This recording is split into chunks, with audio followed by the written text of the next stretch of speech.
I suppose that must be most people now, so I'll begin, because it's 8:05 already. So as I intended yesterday, at the question time, this talk will be on the insight practices and how that fits into what we're doing already.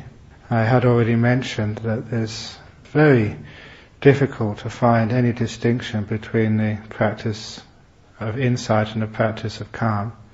The practice is the same, it's just what that brings out, either the calm or the deep seeing into the nature of things, which really just is the only difference there. It's the same practice. In that simile of Mr. Vipassana and Mrs. Samatha, I always change them around. Last time it was Mr. Samatha and Mrs. Vipassana. Whenever you have gender problems, you always have to change around the genders, otherwise I tend to get into trouble. So this time it was Mrs. Vipassana. That was last time, Mrs. Samatha, Mr. Vipassana. And in that simile you see that they go up the same mountain. The act of the practice is the same. But what we emphasize, what comes out of that practice, what we see at the end, or even at the middle, that's the only reason why we have these words, insight and calm. Insight is vipassana, samatha means calm. So there isn't really much difference there, but so far in this retreat I've been mentioning the calm. Now today I'm going to start mentioning the insight. In other words, the understanding, the realization, the seeing what's going on is what we mean by the insight. And when we look at the insight in the path of meditation, it's first of all to see insight into what is meditation and how it works. What I call sometimes insight into the path itself, let alone any insights into the deeper meaning of things. But as I hope I'll be able to show in this talk, the insight into the path actually just develops seamlessly into the insight into the great things such as Four Noble Truths and the nature of existence and who you are. There seems to be a natural, seamless development between one type of insight and the next. But the first insight one gets is basically, what is this meditation business? How does it work? And the sort of insights you get at first, insights, actually what is present moment? What is silence? And you should never look down on such insights, because most people in this world today have got very little idea what present moment actually means as an experience. Because ever since they were, maybe when they were a kid, they knew what the present moment was. But as they grow older, you get so engrossed in running around through time and doing the business of the world that sometimes we don't even pause long enough to recollect the experience of now. And because of that, it's fascinating for me as a teacher to go around teaching people meditation for the first time and just say, okay, just be in the present moment, or be in the present moment. And it's not as if they say, how do you do that? They say, what is it?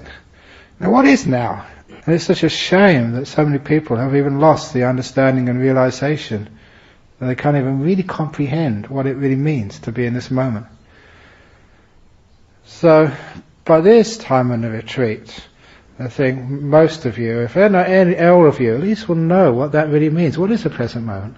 You get the insight into it, which is the experience-based understanding of what it is, how it is, how pleasant it is. And the more those insights build up the experience of the present moment, number one, the easier it is to go back there, because you understand exactly where you're going. It's like when this fellow, I remember he was a prison officer at Karnat Prison Farm, and he was married to a Malaysian Buddhist, and he was a great friend. And actually I saw him last year at the retreat in Penang. The Chaupo and Agnes, remember this Western fellow came called Cal, wanted to see me. This was this guy, and I hadn't seen him for years. But anyhow, that he moved house into a new development in Armadale, and he said he went to work at Karnat Prison, just past my monastery, and then when he went back that afternoon he couldn't find his house. Because there's a new suburb, and the latest town planning, you never have straight roads and grids, it always curves this way and curves that way. And he was going around for an hour. He had to call his wife on the phone and say, help, I'm in the suburb, but where are you? He couldn't even find his own house, because he'd only been there 1 or 2 days, and he didn't know the neighbourhood.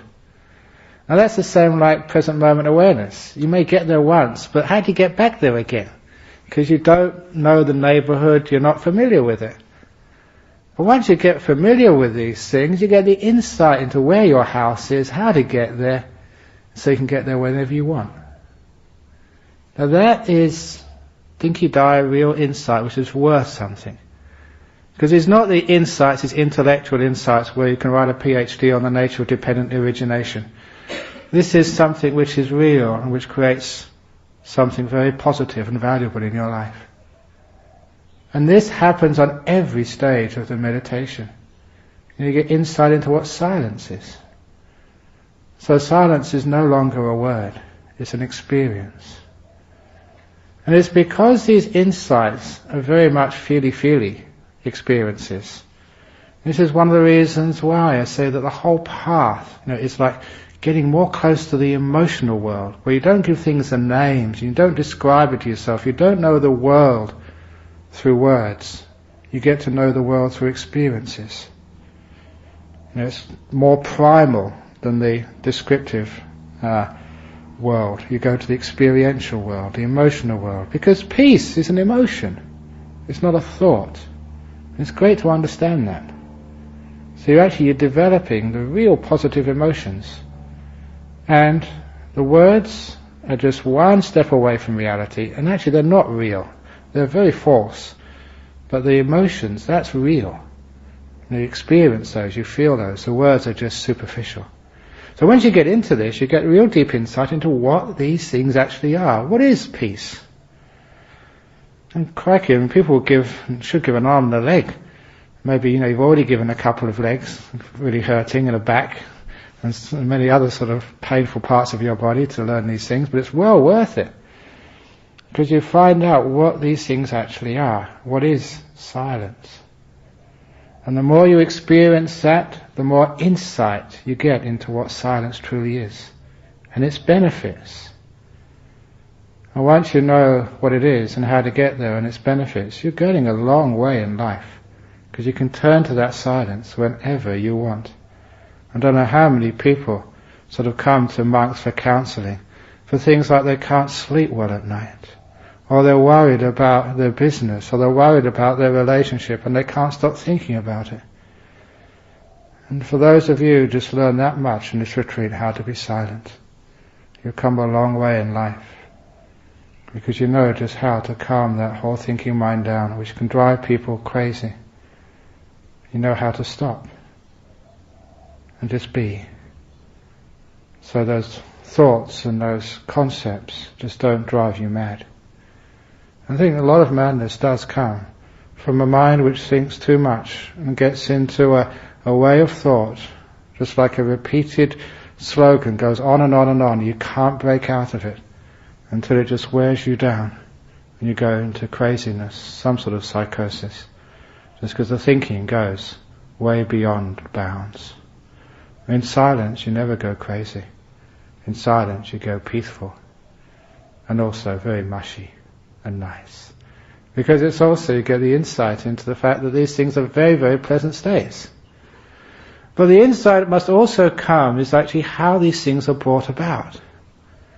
And those insights into what actually works are probably even more profound than getting to understand what these states really are. Just how do you get into peace? How do you get into silence?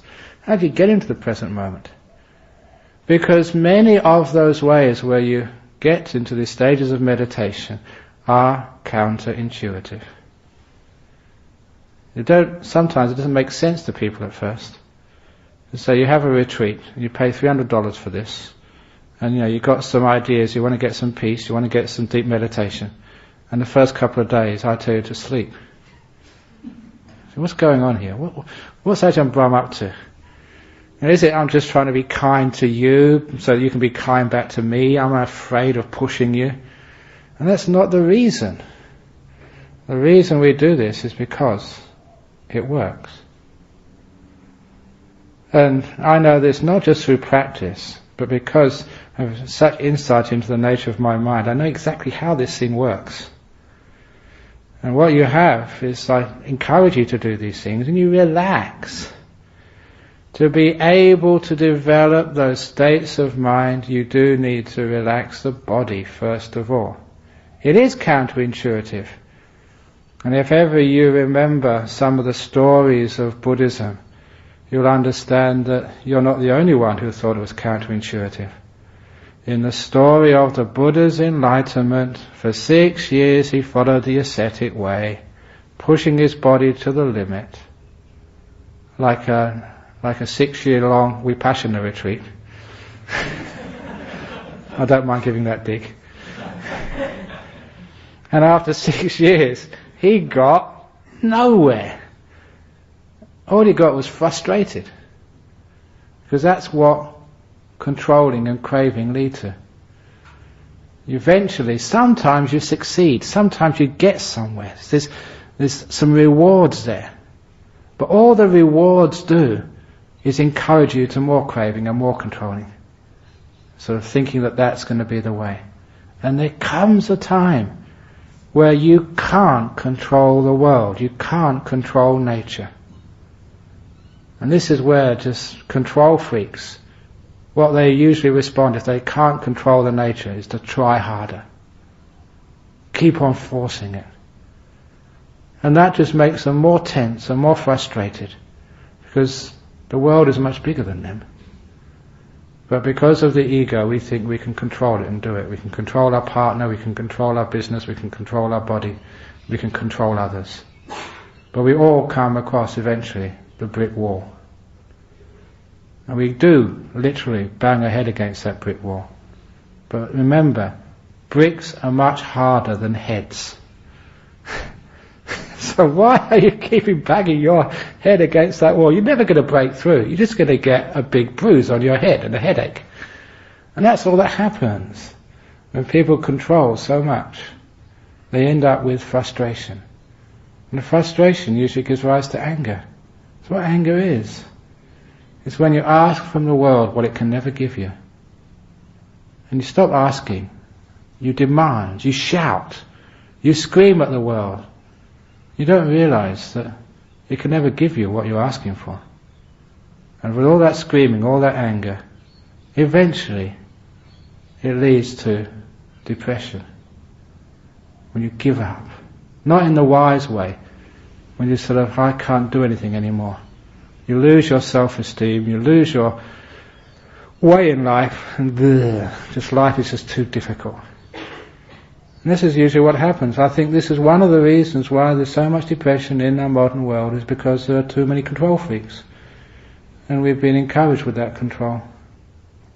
However, that's a subject for somebody to get a PhD sometime in the future, but not here, whether depression comes from the controlling mind.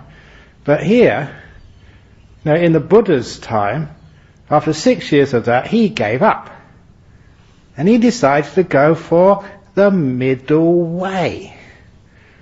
In other words, resting, eating properly. For all of those of you who think, wow, the breakfasts on this retreat are too much, we should be more simple with our breakfasts. Then think what the Buddha had for breakfast before he became enlightened. He had this milk rice which was actually prepared for heavenly beings. So sometimes I must admit the breakfast tastes so nice, I think it might be prepared for a heavenly being. But this is what the Buddha had. And he did not just sit sort of on the bare floor. He sat on grass cushions. He made himself a zafu, because it was comfortable for him. So you don't force the body. Now when the Buddha started doing that, he had these 5 friends. You couldn't really call them disciples yet. They were just hangers-on who decided to befriend the Buddha and his striving. And for 6 years they were watching him thinking, wow, this guy's trying so hard. If anyone's going to get enlightened, he is. Look how hard he strives. And when he gave up after 6 years, they said, he's just a scallywag. He's just a namby-pamby cream puff. He's given up. And they left him. That's why some people might say, you didn't get up at 4 o'clock in the morning every morning, you didn't sit for 7 hours, 10 hours a day, you're just namby-pamby cream puffs as well. This is Ajahn Brahm's namby-pamby cream puff retreat. And I think, oh, this is soft. If you want to real meditation, real enlightenment, you've got to really go for it. And that sort of attitude, obviously those 5 friends, that's what they thought. So as soon as they saw the Buddha taking this middle way, they just abandoned him. They just gave him up. Say, okay, you're not going to get anywhere. Because it was counterintuitive. It didn't seem to make sense. But obviously it did make sense, because the Buddha became fully enlightened. That beautiful middle way is so subtle, and probably the greatest discovery of a Buddha. To find out that through this resting, through this calming, through this gentleness, through this loving kindness, through little by little being happy to be here, instead of striving to get somewhere else, you develop peace. And for those of you who followed the instructions and have slept in the mornings, congratulations, well done. You're my best disciples. Those people who got up 4 o'clock every morning, I'm very disappointed with you. You control freaks. Because you'll find, by experimenting this way, actually you do feel peaceful. You get an insight into just how to make the body and mind feel supple and workable for the task of meditation. For those of you who try very hard, you find, you can get up early and you can sit straight, but there's no softness there. You can't work the mind. It's like hard clay. So you're getting some insight in what you're doing here and how to create peace. Later on, when you really understand how the mind works, this is just experiential insight, it works. Later on you'll find out why it works. And that why it works is the insight which I'll come into later on, I hope, if I have time. The insight which I've mentioned already, the doer and the knower business. Understanding the mind, just the source of you, if you like, the engine of you. 2 parts to it, the knower and the doer. The mind's only got so much energy.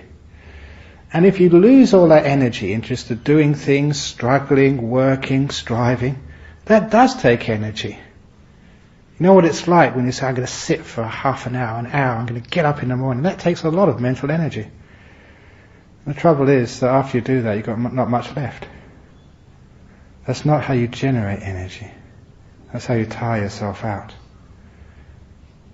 So what one does, actually that's what the Buddha said, that extreme of the middle way, the asceticism, he called it Atta Gilamatanu Yoga. It means the practice of literally tiring yourself. That's Gilamata. So people tire themselves out with that striving. When they rest and relax, as many of you feel, after a couple of days, a nice retreat, you don't need to do so much, take it easy, you feel energized. And that energy is not just energy of the body, because you had enough energy of the body, it's the energy of the mind. It starts to want to engage with the task because it's energized. It's like putting the good fuel in your car. There you can go somewhere. But you've got to get the fuel in there first of all. And you get this wonderful deep insight that the way to get energy of the mind is through stillness. As Ajahn Brahm said, and it's in the sutras as well, the energy of the body comes from exercise, also food as well. The energy of the mind comes from stillness, through peace. Not through craving, striving, but through stilling everything. That's where you get energy. If you get that insight, you'll understand how meditation works. You'll understand why, when you keep craving and striving and struggling for things, you don't get anywhere. You just wear yourself out. When you've got restlessness, when you've got frustrated, when nothing is working, just be still. Don't try and make it different. If the more you struggle with the negative states of mind, you're feeding them. The anger-eating demon similarly works here. Those negative states of mind, they come from anger, ill will, and they feed on anger and ill will. So if you say, get out of here, I don't want you, restlessness. Get out, I don't want you, sort of crazy mind. Get out, I don't want you, sleepiness. It will just get worse and worse and worse. It's feeding on that. So you get this incredible insight, again counterintuitive, which is why it's insight. Not many people see this, because at first it doesn't make sense, but when you see the big picture, the deep picture, you understand now, that does make sense. So you still the mind, and you get all this energy up. And it's a wonderful thing to be able to do. Sometimes as a young monk it just happened by chance. Sometimes, you took it easy. Sometimes, you just managed to drop into stillness, and you had all this energy coming up.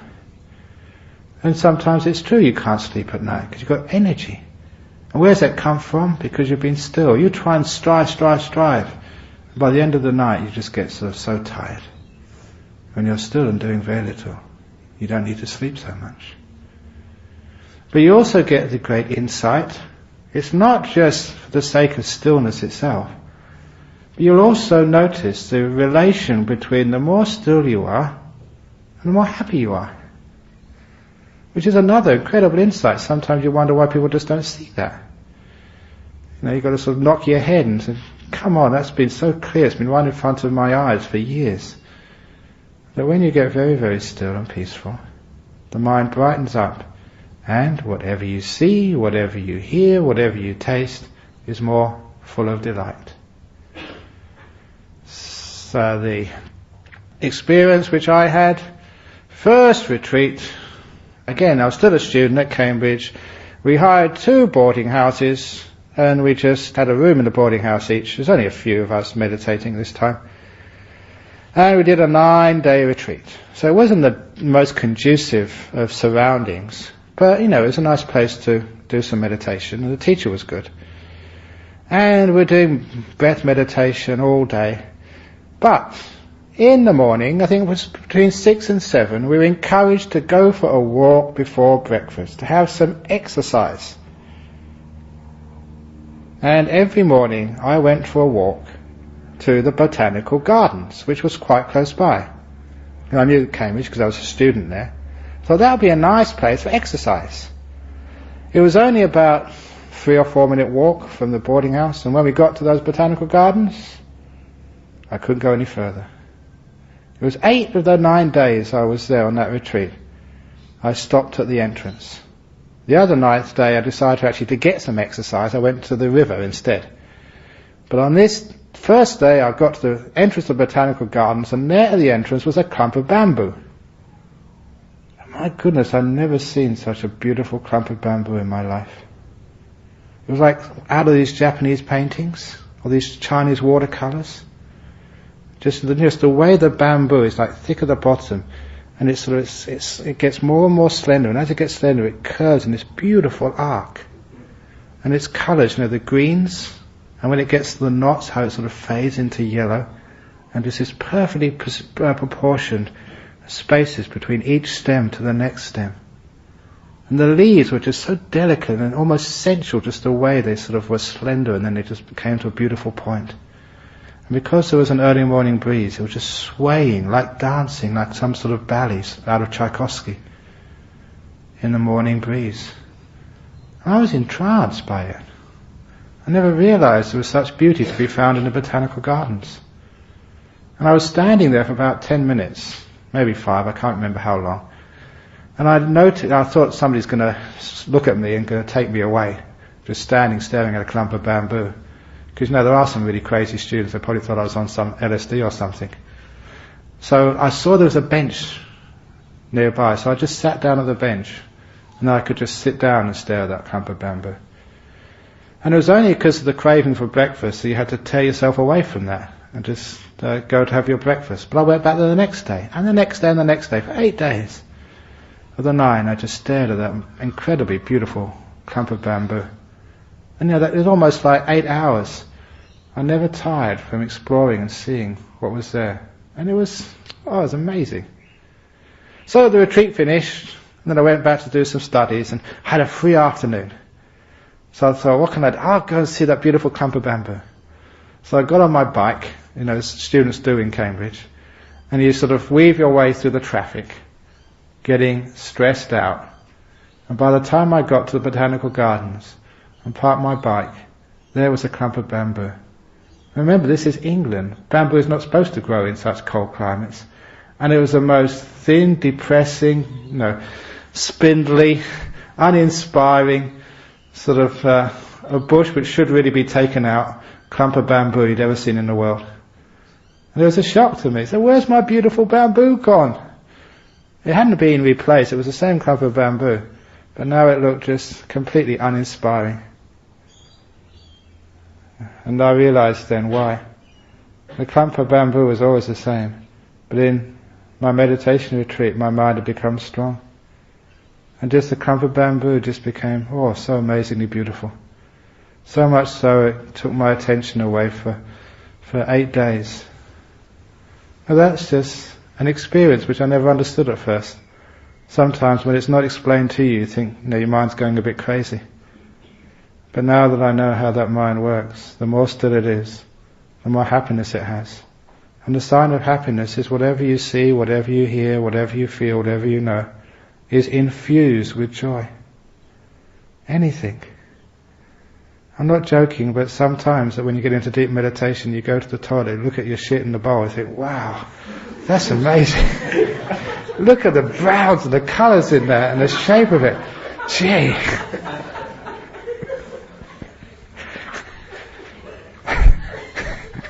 That's what happens.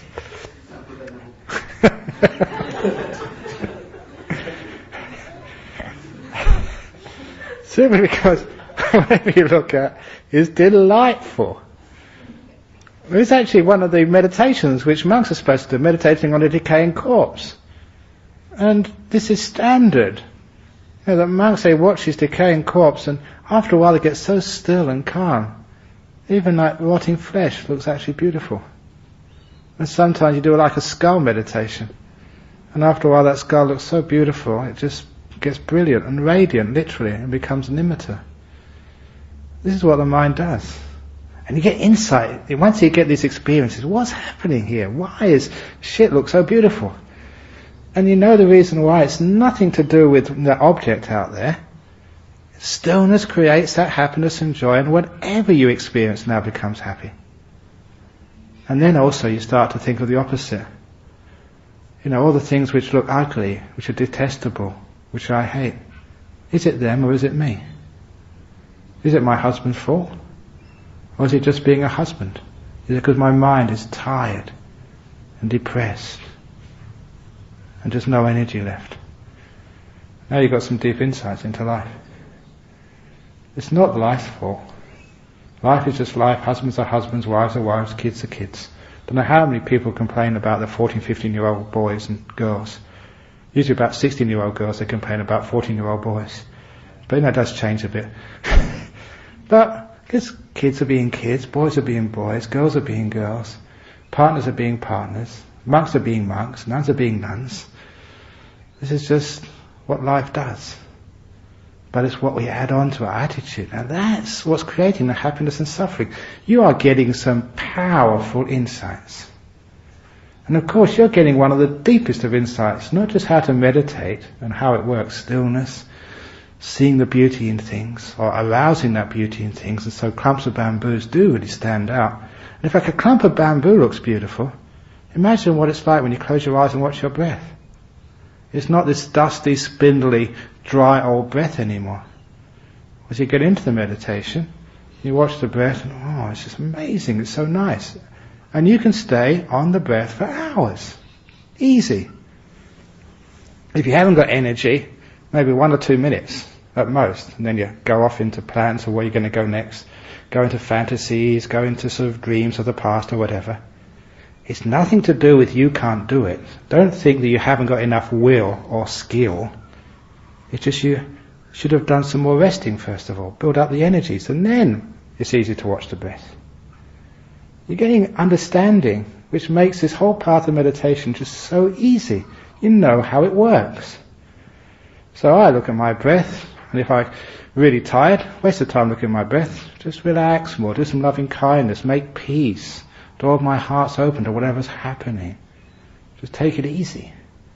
And I know that's the best way, because the energy's built up. When the energies are built up enough, then I go back to the breath, and it's so easy to do. And you're having fun, you're not frustrated anymore. You're enjoying the path. It becomes a path without groaning, as I said the first night.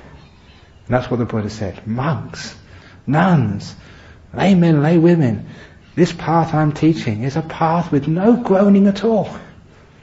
It leads all the way to enlightenment with a smile. Wow, that's the path for me. I don't like all this groaning business. I did enough of that at school and university. You do enough of that at work. You do enough of that in the car going to work in the morning. So no more groaning. Ah, isn't that lovely? So you understand why that works. And that insight into the nature of the path and how things work just make meditation so easy. And get into the breath very, very simply. And it takes time. Sometimes you can't get there immediately because the causes and conditions aren't right. But you know how to get those causes and conditions into place. And that's all you can do. You put them into place and it's easy. And you get some deeper insights as well.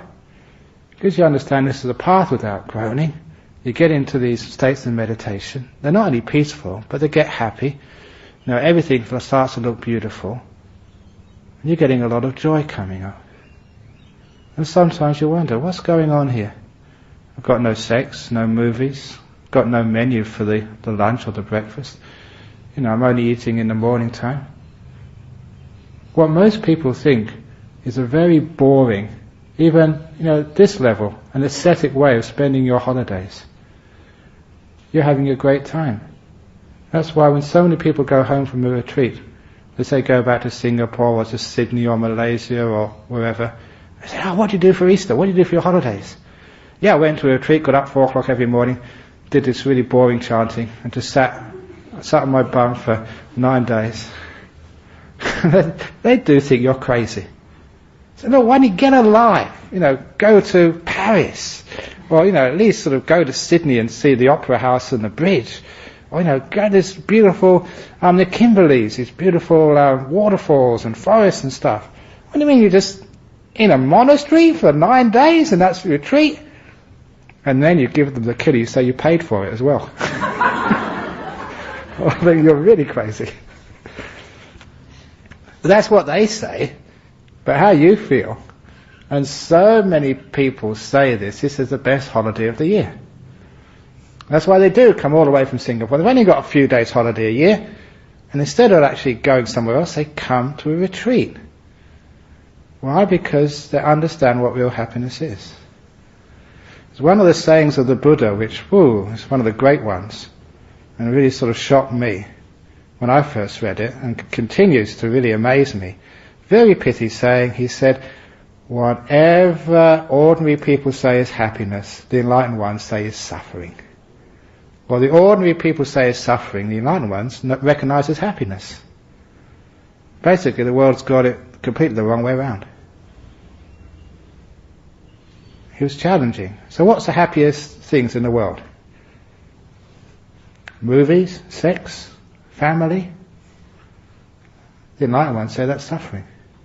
And I love stirring people up. Saying sex, that's suffering. Come on. I know you've been a monk for over 30 years, but you should remember something. But that really stirs people up, because that is really poking deep. And yeah, it is.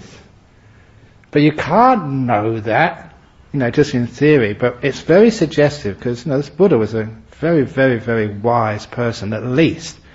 And everybody recognizes that. If you're a Buddhist, say, this fellow had everything, had the works.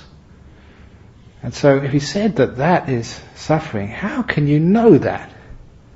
Now you're finding out what happiness is when you're meditating. Doing absolutely nothing. Keeping still. And you get all this happiness coming up. And sometimes you get so deep in meditation, you get the biggest happiness you've ever had. And that blows you away.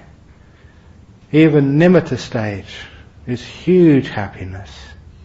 And when you get to jhanas, that takes the ground away from you, and what you thought life was all about.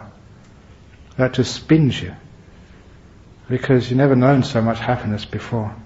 And it's happiness which comes not from getting things, not from accumulating stuff, not from controlling. It came from completely abandoning as much as you possibly can, from letting go, from being still, and building up that stillness. And that's one of the reasons why I teach these retreats. Eventually, so that you can taste those jhanas. Just taste them once. Or at least get to nimitta and get these incredible blisses where you think you're going to explode with pleasure. Not physical pleasure, but the mental stuff. It's powerful. Then you'll understand what the Buddha said. What the enlightened ones say is happiness. Ordinary people think it's suffering. You're sitting there with your eyes closed, absolutely still.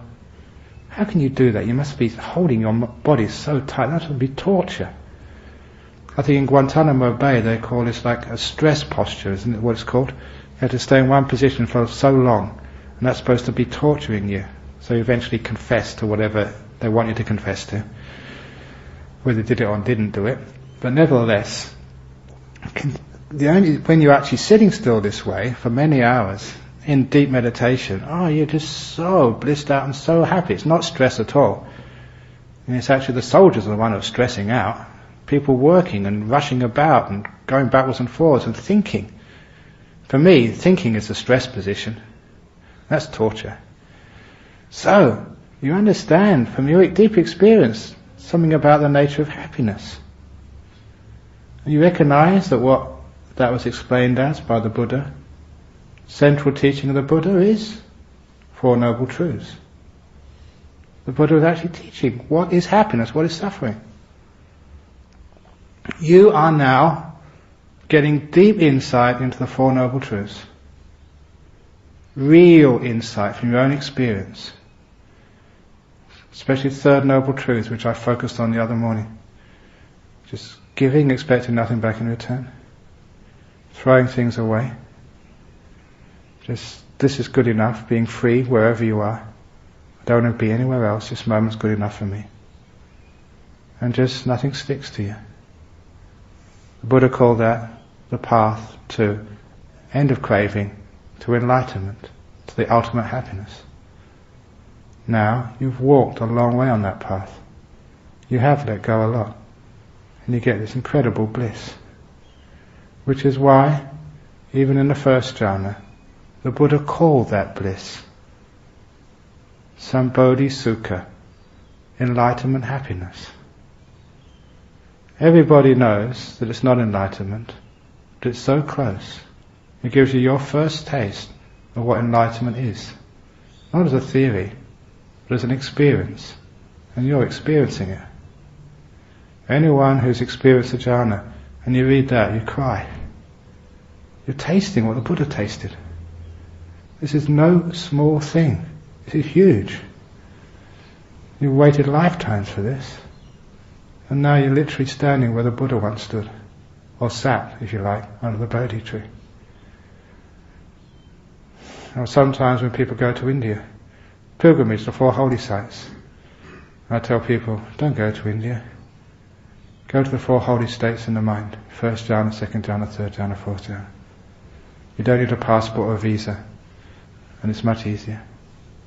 And those are the real holy sites, because if Bodh Gaya and Kusinara and other places, if they inspire you, these places will knock your socks off. That's why I never wear any socks, because I've been to those places. They're incredible. And you're experiencing real happiness. And you say, why? You see, this is, you've actually done the Third Noble Truth. And that's, you look at it more closely, you've done the Eightfold Path. You've had a right view, a view of renunciation. You've understood the path, you've done the right intention, gentleness, love, and just letting go. And you've kept your precepts, the 3rd, 4th and 5th. You've actually found out at last what right effort is, because it's worked. You got the insight into that very, very delicate, noble truth of what is actually effort. So you've got that right effort because it's worked. And you have this mindfulness incredibly strong, so powerful. Whatever you see, whatever you feel, it just, wow, you can really see into it. And you've got the stillness of samadhi. you've walked the path. So you know what that is.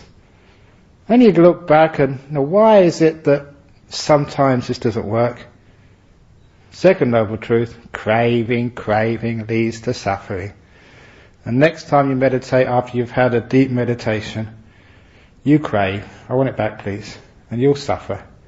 That's always, sometimes for women they have this called postpartum depression after you've had sort of a baby. And sometimes you have post-jhana depression after you've had a child. I can't get it back again. Because you're craving. So the Dharma is just right there in front of you. The Four Noble Truths are very, very clear because you have the experience. You've got the data to understand it. And the biggest question of your whole life, happiness and suffering, it's right there in front of you. This is what we mean by insight. However, there's more insights which come. Because most times when people think of insight meditation, they don't actually talk about the Four Noble Truths. They always talk about anicca, dukkha, anatta, impermanence and suffering and non-self. But this is actually what you can also get into. Only when you've got a strong mind can you start to see, for example, what suffering truly is.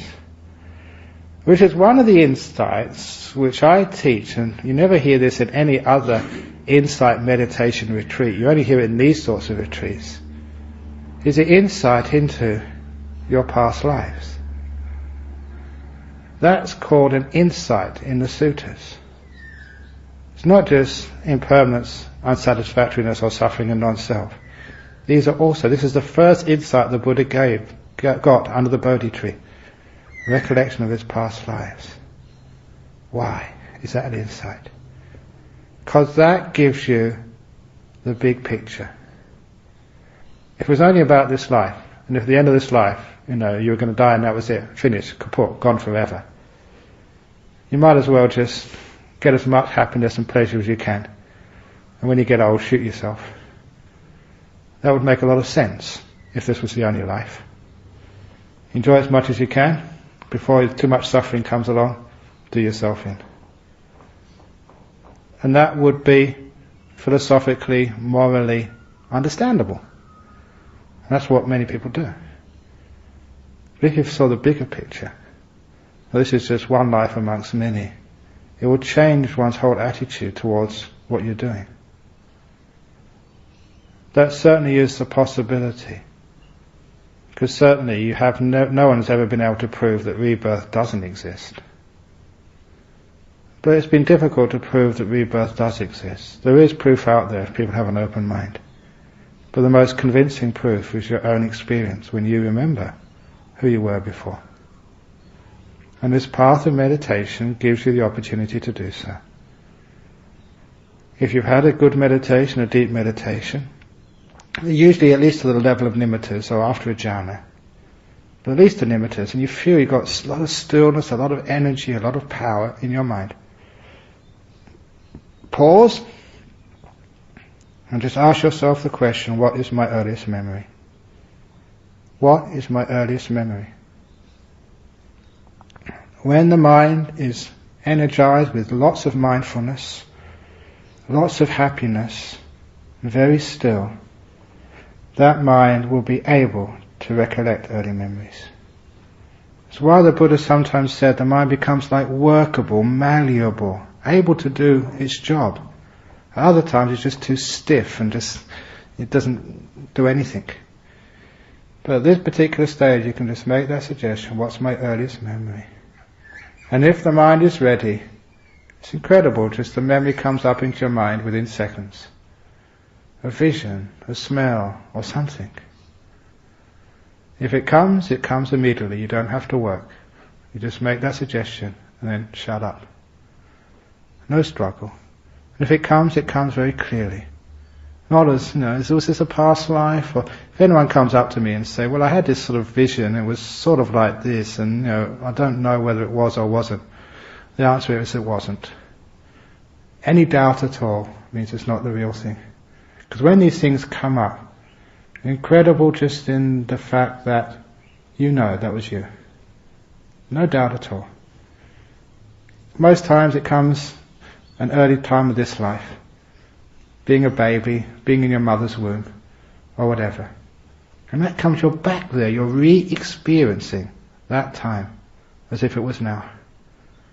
If you open your eyes, but you don't really want to open your eyes because you're enjoying this, you open your eyes, you're back in the room here. Close your eyes, you're back on your mother's womb. Or in the mother's womb again. It's a re-experiencing. You've already had some weird experiences in this retreat, some of you. And this is a weird, but it's real. You re-experience things. And the nice thing about when you're re-experiencing these things, you've got enough movement. You can actually move your mind to actually see over here, to see over there, to ask, what was that person's name? And you know straight away, just thinking it. What's her name? And then subverbally, the name will, or rather you know the name of that person. You know exactly where it is. You can explore those visions of past lives. Which is great because you can actually get some data. You can check whether what you saw in that sort of vision of a past life, whether it's actually accurate or not. If you had a previous past life which is not that long ago, and you can actually have a record and check out if that was really you. And that, again, blows you away. Yeah, you did live before. You know who you were, and you can get the information, and yeah, there it was. Now that's a powerful insight, which means you don't have to doubt any more about the truth of rebirth. It's a fact. And that gives you the whole big picture of suffering.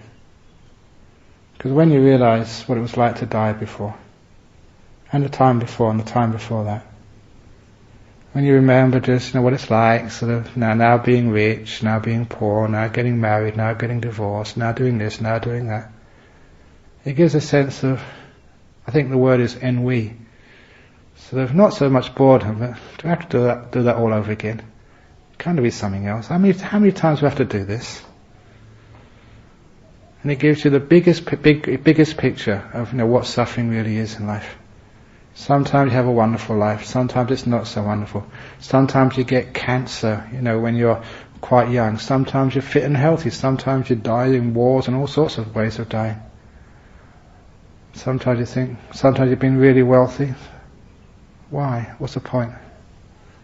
When you've had it many, many times, and you see that many times, it gives you a different perspective on what life is all about. And that's an important insight, which will drive you into being more virtuous, more peaceful, meditating more, of leaving that world instead of getting caught up in it again. So that's a valid insight which we teach here. I mention this at this point because some of you are getting into deep meditation. If you get a deep meditation, just experiment, play around. Ask the question, it only takes a second or two. What's my earliest memory? And see if anything comes. If it doesn't come up, drop it immediately. Don't try again. The mind isn't ready yet.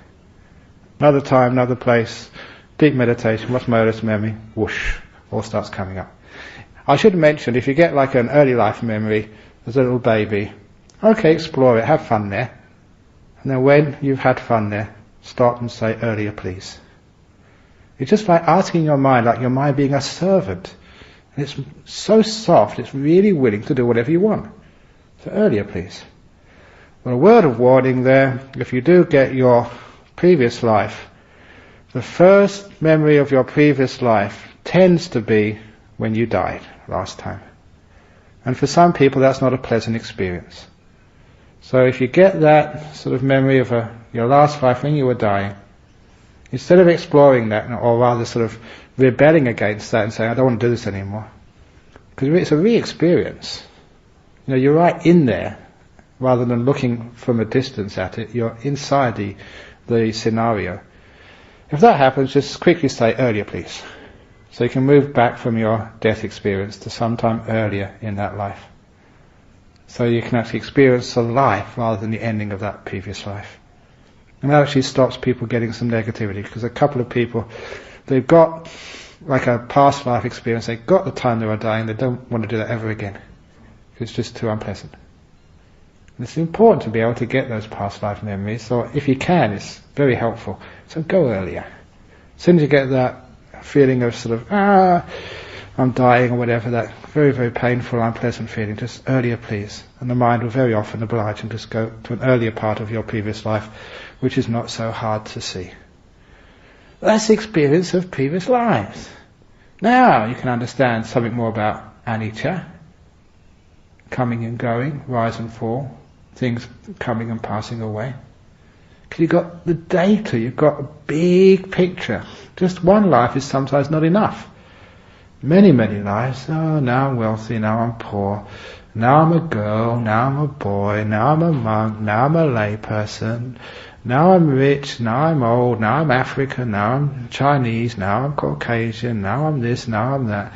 Been here, done that. It gives you that sense of ennui, which comes about by noticing change.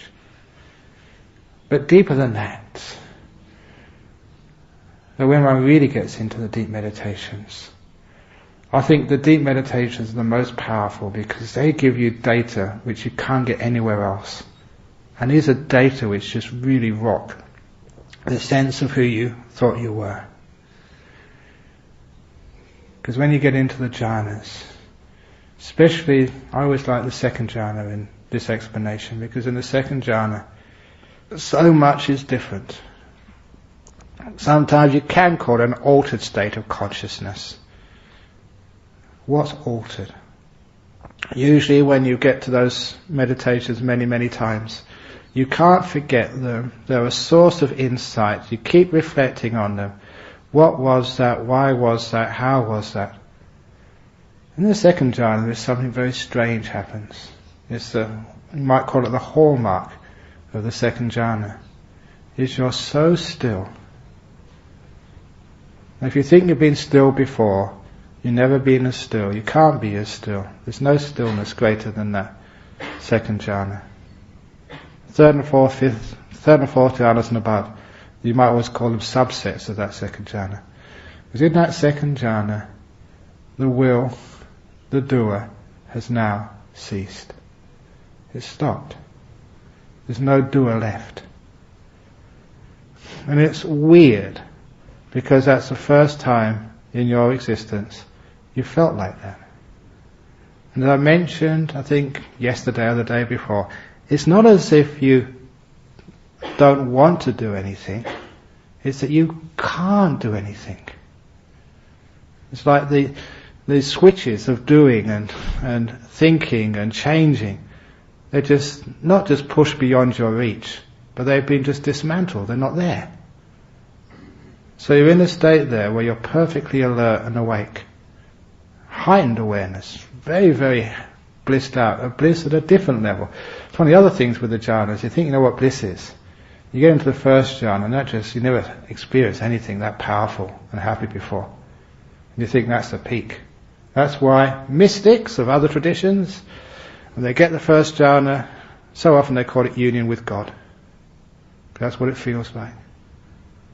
The most powerful, blissful experience of your life.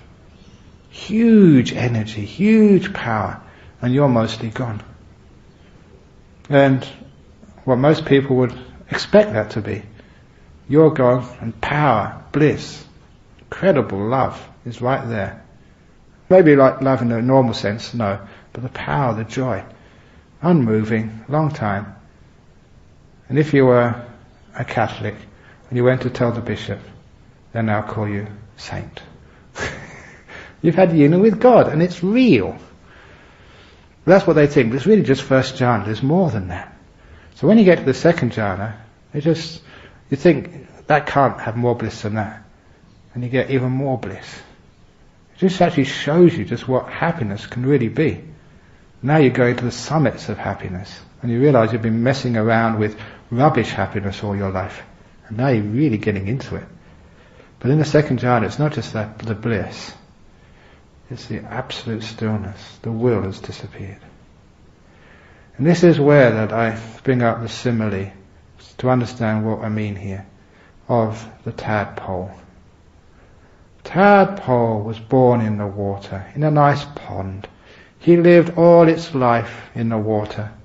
And while it was living in the water, it went to many meditation retreats with other tadpoles.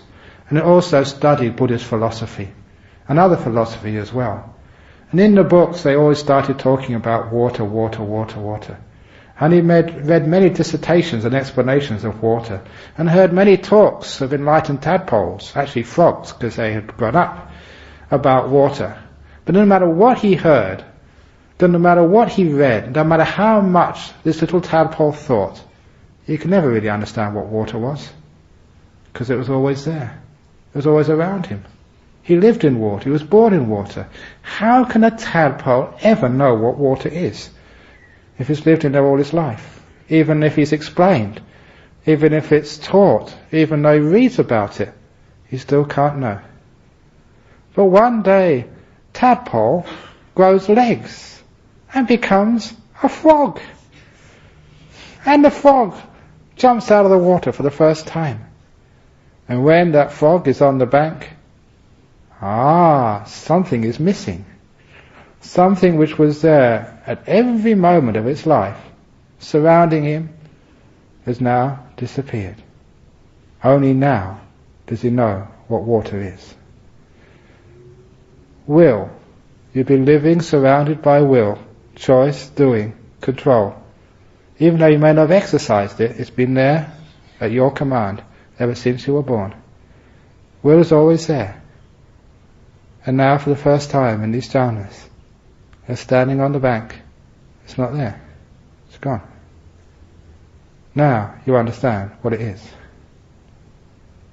It does not belong to you.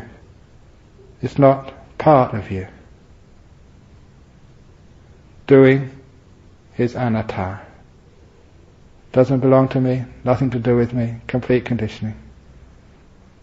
As I said in many retreats before, you did not decide to come on this retreat. None of you had any choice in the matter. You just came. It appeared that you chose to come. It appeared that you worked so hard. But that's just the appearances. The truth of the matter is, you had to come. That's why you're here. For those of you who got up early this morning and thought how great you were, you got up at 4 o'clock at last, don't get up yourselves. You had no choice. For those of you who slept in, don't worry about it. You had no choice. Those of you who got jhana, don't think how great you are. It just had to happen. Those of you who are struggling and haven't even got to the present moment awareness yet, don't worry. It was nothing to do with you. You had no choice. What freedom. That's what I mean. You don't do anything because there's nothing to do. There's no one to do it. When you stop doing things, you get into jhana almost immediately. There's no one there to do things. This is a powerful insight. That really rocks you. Again, it's counterintuitive. What do you mean I didn't choose? I know I choose. I was there when I was choosing it. That's what it looked like. But after the second jhana, you'll see it in a different way. You're completely conditioned. That's why every time that people complain to me about my stupid jokes, nothing to do with me. Absolutely nothing to do with me. The reason I tell stupid jokes is because my father told stupid jokes. He conditioned me. It's in my genes. If I say anything profound in Dharma, it's nothing to do with me at all. It's to do with my teacher, Ajahn Chah. Because I got it from him. He got it from Ajahn Brahm. He got it from somebody else. Eventually it gets down to the Buddha. And the Buddha got it from his master. In a previous life he was Kassapa the Buddha. So it all just keeps going down. It's nothing to do with me. It's all this beautiful conditioned process. And for those of you, John at the back there, who read that wonderful sutta in the Anguttara Tenth about this conditional process of how you become enlightened, it's in that one, not only mentions a fault-finding mind, but also mentions this great statement, to become enlightened, somewhere you've got to listen to the words of another enlightened being. Without that, enlightenment is impossible. Wow, why? This is how the seed, there is a transmission in Theravada Buddhism. You get conditioned. And so, I don't care if people argue with what's being said here, or if they reject it. It's too late now. It's in your mind. You have been brainwashed. It's far too late. So never mind. This is what happens. And you find that when you meditate, and some of you let go here and you get this deep meditation here, you ask, wow, I've done it. You haven't done it. I did it. I got you into that deep meditation. And it's not really me. It's my teacher did that. It's Ajahn Brahm.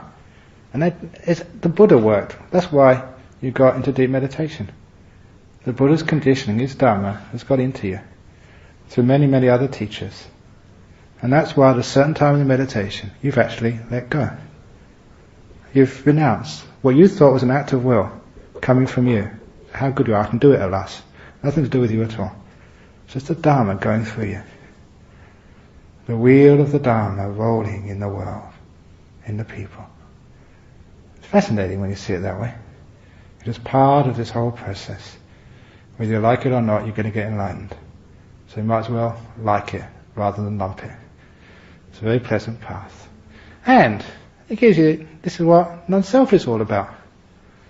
Isn't it beautiful? You know, I don't have to worry about anything. It just happens. Sometimes people say, if there's no will, why do anything? Why even get up in the morning? And the answer is, because you've got no choice.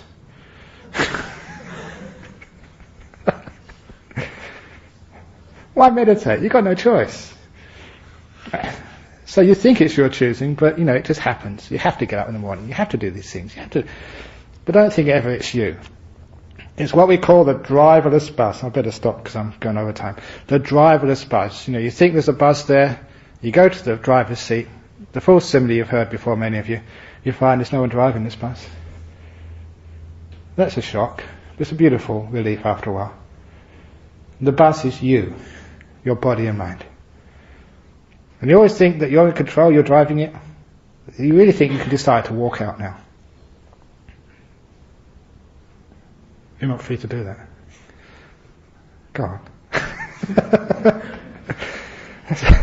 Sometimes you think you can do this, you can do that. After a while, you find out, who is this doer? This driver of me?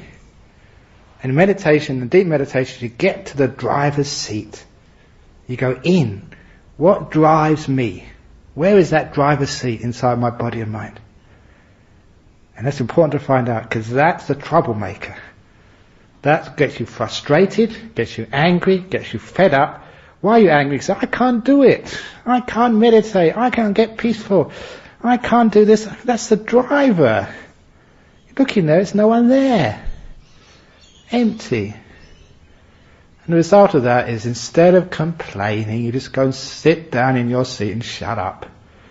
You just sit on your chair or your cushion and you just watch your breath go in, watch your breath go out, and stop complaining, for goodness sake. There's no one to complain to. No, it works, it doesn't work, you get peaceful, you get restless, now you get blissed out, now you get sexual fantasy, now you sort of get tired, now you get hungry. Stop complaining. No driver. Who's there to complain to? It means you let go of craving. You let go of craving, everything gets really beautiful and peaceful and nice.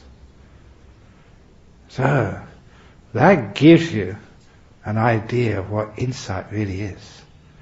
Not only does it show you how to meditate, not only does it really get you some incredibly powerful realizations of what happiness is, it answers some of the biggest questions of religion and philosophy. Were you before? How were you before? Are you now? What are you now, if anything? And what drives the world? What drives you? When you realize all of that, it's empty. What a relief when you've got no one to worry about. It's like when you become a monk or a nun. You give up the 3 crooked things. And when you get enlightened, you give up the 4th crooked thing. Your stupid mind. You know what I mean by being crooked? If anything is crooked, your mind is the most crooked, the biggest crook. You're always deceiving, promising this and never living up to it, always deceiving, lying, swindling. I've been swindled.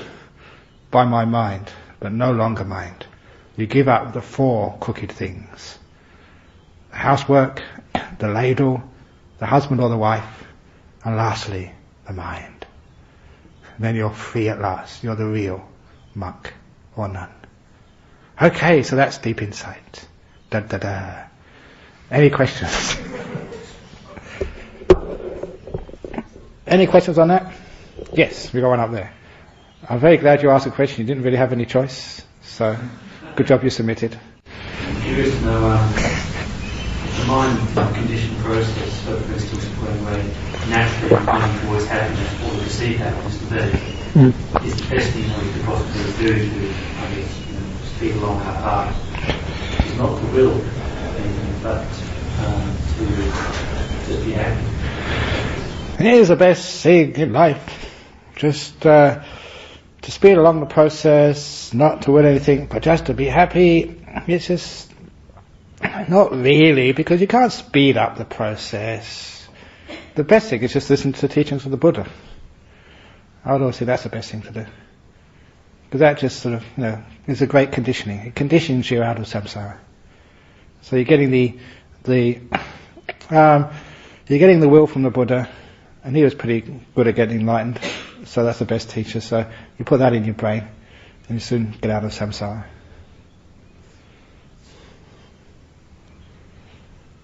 Yes. When you said the words of enlightened being, does that include like teachings of the Buddha, or does it mean that in your this lifetime or past lifetime you must have many songs? Yeah, it's when you say that the teachings of the enlightened ones are a necessary ingredient for the attainment of enlightenment, even like for stream winning. Does it mean like the teachings of the Buddha? When the commentaries saw that teaching of the Buddha, they actually said, oh yeah, now that's even the suttas, what you can read is enough. And I think sometimes maybe yes, maybe no. Because sometimes, unless the suttas are really explained by someone who's experienced them, then sometimes they don't come to life. So you can see the words there, and all the teachings are there, but sometimes you really do need like a great teacher, a great master or mistress or whatever, nun or monk, or even layperson who's got something to really bring them to life. And they do that. And sometimes, you can listen to a sutta, or you can read it yourself and then listen to it being explained. Oh, wow, I never saw that. It was there, but sometimes that you need an enlightened person to bring it out. So, maybe about a couple of years ago I thought maybe the suttas were enough, but I think really you do need someone to give that little bit of zest to them. The Buddha is in his past life. Yeah.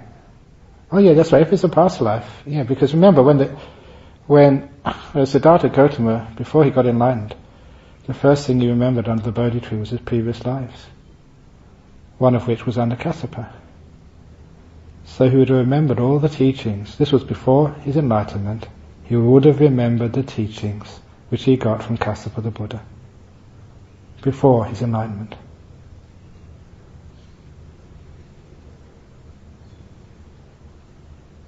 Yes. Bhante, we really don't have any, we can't change anything. Is that what you're saying? Oh, you do change things, but it's not you doing the changing. So it's our karma that decides, like it's already... I'm not really... Getting light is already there. Is that... It's going to change it. That is going to change it. Yes and no, because it's depending on which way you look at these things. When you look at it from internally, and you're always, making decisions, making choices, as you always will do.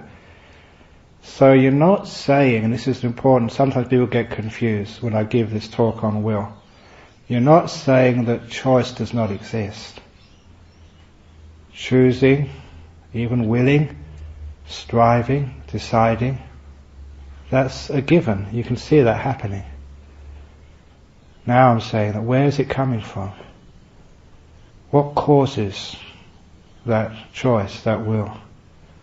When you start investigating that, you can start to see that it's not from from a person, it's not from you, it's from all these influences on you. You've had a huge influence on this retreat, which is why that sometimes it gets easier to meditate on a retreat like this, because you've been brainwashed,